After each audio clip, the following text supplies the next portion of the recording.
Okay, we're going to talk about the 7 strategies that OnePlus uses to sell you its phones. And this is a collab with Martin from Tech Alter, so I'll leave all his links in the description below. So, to start things off, price expectations. The OnePlus 6T McLaren Edition is about as good value as you can get for a car-branded special edition phone, but in my opinion, it's actually a really clever way to hike up the price of the OnePlus 7. You see, the standard 6T starts at £499 in the UK, but the McLaren edition is all the way up at £649. The company gets away with this because it's a special limited edition phone and comes with all sorts of goodies in the box, but at the same time, they've managed to shift our point of reference. The OnePlus 7 is, of course, going to be better than both of these phones, but by introducing the McLaren 6T, the 7 will seem like great value even at £599. Even though that's a whole £100 more than the base 6T. Then we've got the fact that right from the OnePlus 3, the company has worked really closely with celebrities and YouTubers. And they don't pay us, but what I mean by this is that they pay close attention to what it is that we want. About 2 weeks before the launch of a new OnePlus device, they ship one out to all of their top influencers, which means that we have time to test and film the phone in our own studios, and this makes OnePlus content so much better than from a lot of companies that might just set up a stand surrounded by really poor lighting and expect you to squeeze through crowds to try and get some footage. Okay, over to you, Martin. Hey, I'm Martin from Tech Alter, and I've criticized OnePlus quite a lot on my channel before, but there's no denying that they're very smart. I think my favorite example would be their pricing strategy. We all know OnePlus made a name for itself as the flagship killer company with aggressive prices. And even though current OnePlus phones cost as much nowadays as the flagships they were trying to kill just a few years ago, that label stuck with them. And so did a strategy that they actually copied from Apple. Let's call this the steady pricing strategy. OnePlus, just like Apple, keeps the price of their phones steady over the whole life cycle until the next model is announced. And this works incredibly well for us enthusiasts, because we pay attention to the launch events, to the launch prices, and the reviews that get made at launch.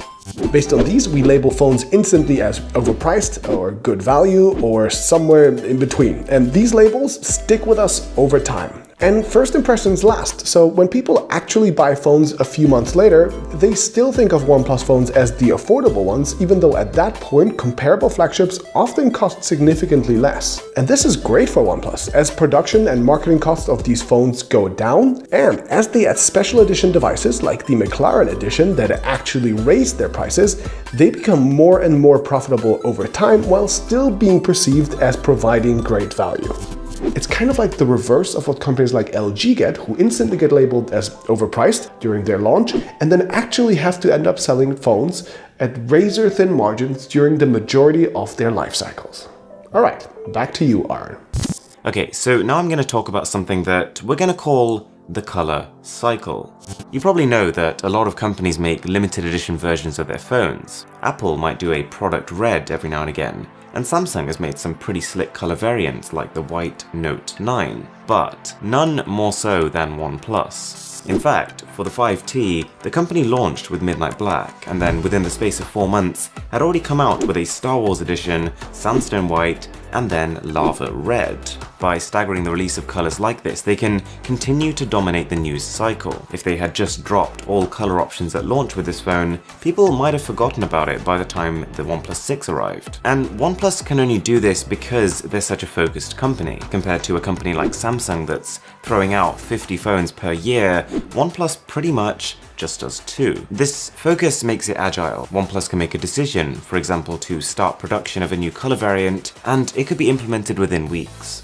Then we've got the second mover advantage. Now, the reason people get really excited about the price of OnePlus phones is because, really, that's it. These phones are never the ones to introduce groundbreaking features or really powerful software algorithms like you see on Google's Pixel phones. They just do what others are doing, but cheaper. So when you compare them to companies like Huawei and Samsung, OnePlus saves millions on R&D. It's a self-reinforcing cycle. OnePlus saves on research costs, and then passes this saving on to customers, which then makes their phones stand out because they're cheaper. Okay, back to you, Martin. Okay, Aaron actually told me to pick 2 separate examples, but since I find pricing so exciting, here are a few more thoughts about pricing. Steady pricing has the kind of indirect effect of making a price really memorable. Just think about it. Nobody remembers the price of a Galaxy Note 9 or an LG V40. Like, in both cases, those are some nebulous figures that change all the time and across retailers and so on. But if you are a phone geek, a real nerd, there is a really good chance that you remember at least the prices of a few iPhones or a few OnePlus devices to the last digit. They are proudly displayed on every product page at every launch event, they are mentioned in most reviews quite prominently, and they likely haven't changed since they were announced.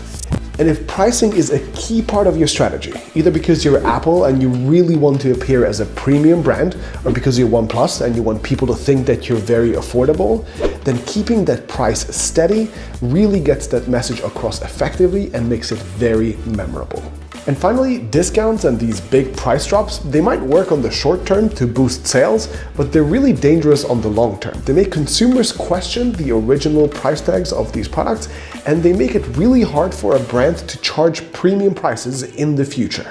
After all, if you know that, for example, LG phones are always half price just a few months after their launch, would you pay the premium launch price for them? I don't think so. Which is why companies like OnePlus rarely ever mess with the price to push sales and instead add extra goodies like earphones or add new colors, for example. Alright, thanks for having me on, and back to you, Aaron. Alright, so we can almost summarize a lot of what we've talked about in what I would call OnePlus's aggressive marketing strategy.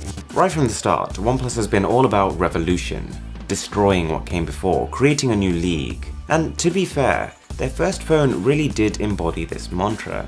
It looked unlike anything we'd seen, came with top-tier specs, and held a price of £249. But right now, at the start of 2019, OnePlus doesn't really have that price advantage anymore. That mid-range flagship market is extremely competitive. But the thing that's held true is OnePlus's aggressive positioning of their products. Take the LG G7 ThinQ, which got a lot of flack for two main things: ugly software, but mainly the fact that it did nothing to differentiate itself.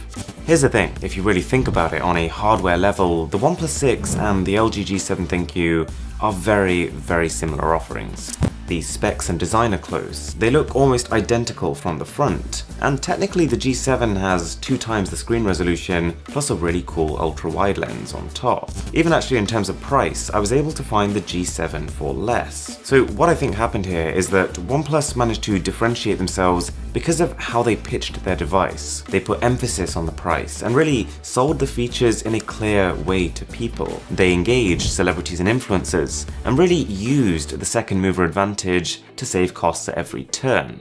Alright guys, thank you so much for watching. This video has been pretty much 3 months in the works, so if you did enjoy it, be sure to smash that subscribe button down below and head over to Martin's channel. He makes really thought-provoking tech content.